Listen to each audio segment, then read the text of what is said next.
I always knew I was a sinner. I always knew Christ died for me, but because I grew up in church and never had some dramatic transformation, I used to hate my testimony, and I wondered for years if I was really a Christian. This is Jay's testimony on Kingdom Chronicles. I don't remember a time not knowing I was a sinner.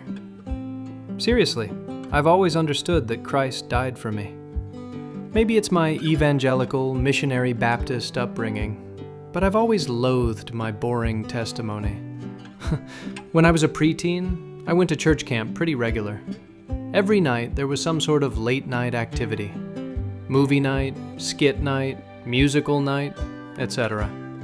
But one year, we were greeted with testimony night. This is where people get up in front of everyone, tell about who they were before getting saved and who they are now. This, by the way, is what introverts think of when they imagine what hell will be like. Either publicly confessing all your sins so that every stranger in a crowded room of peers and adults know your darkest secrets, or an eternity of stand and greet your neighbor time and you don't know anyone. I never got up. Not just because it's terrifying, but also because I didn't have a very good testimony. It's boring. Don't get me wrong, I've absolutely come to a place where I've realized that I am a sinner, and without Christ, lost without hope. I'm just saying, if you were asking for a total black and white transformation, I don't think I can promise you that. Because I've always been in the church. My parents raised me in a Christian home, where we always prayed, we always heard the gospel. We went to church every Sunday without fail. I don't remember a time not knowing I was a sinner. Seriously, I've always understood that Christ died for me. I made a profession of faith at 7. 7-year-olds don't usually have radical stories of transformation when they've grown up in the church. Sure, I coveted my friend's VeggieTale collection, but I by no means was a pagan. And because of that background, my teen years weren't this rebellious time of hedonism. Again, by no means was I perfect. My parents will be the first to tell you I wasn't. But I also wouldn't call my Christian walk a radical transformation. Flash forward to my Bible college years, and I'm in my bedroom my junior year, sitting there in the near dark, thinking, am I really a Christian? Has Christ really saved me?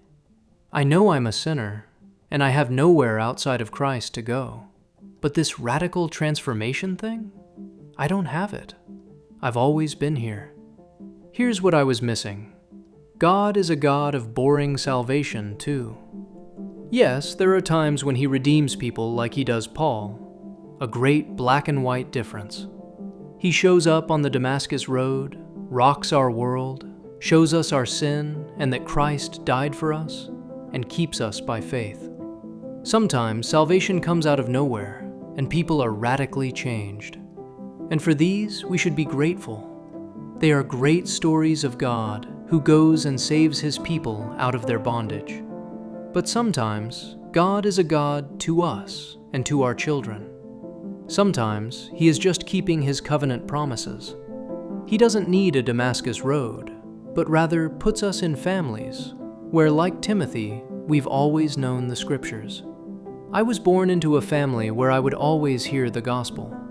That wasn't chance. God is sovereign in his redemption. Instead of saying, oh, he is a great redeemer, I'm rather struck by looking back and seeing his strong arm to protect me. I could marvel forever at his ongoing faithfulness to keep me when I do sin. As the hymn Abide With Me says, thou on my head in early youth didst smile, and though rebellious and perverse meanwhile, thou hast not left me, oft as I left thee. On to the close, O Lord, abide with me. So if you, dear Christian, would doubt God's faithfulness to you on the grounds that your conversion isn't flashy enough, let me encourage you. God saves the rebel. He most certainly does. But he also saves children. You don't need to get a better story, but to get one more look at Christ. Have you ever wondered whether your testimony was powerful enough? I think most of us, though not everyone, look at our own lives and feel like there's nothing really special about our story. We remember every detail, we remember everyday moments, and usually we assume that no one really needs to hear from us or could learn anything from what we've been through. But what feels ordinary to you may be exactly what someone else needs to hear. We often celebrate the stories where someone's life changes overnight, and we should. They remind us that no one is beyond God's reach, but Jay's story reminds us of something a little bit different. It reminds us that grace can also look a little quieter. Sometimes the miracle is not only what God rescues us from, but what He faithfully carries us through and protects us from. Growing up in the church, hearing the gospel from an early age, and knowing Christ for most of your life, that doesn't make your testimony less meaningful. It's actually evidence of God's goodness, His sovereignty, and His faithfulness across generations. You don't need a more dramatic past to have a powerful testimony. You don't need a better story. You just simply need to look at Christ, the one who saves the rebel, who welcomes the child, and remains faithful when we struggle to recognize His hand in our lives. But those are just my thoughts. Let me know what you think down in the comments. But before you go, check out this video where I expand on why every testimony matters. Or if you'd like to hear more stories like Jay's, choose another from our Christian Testimonies playlist.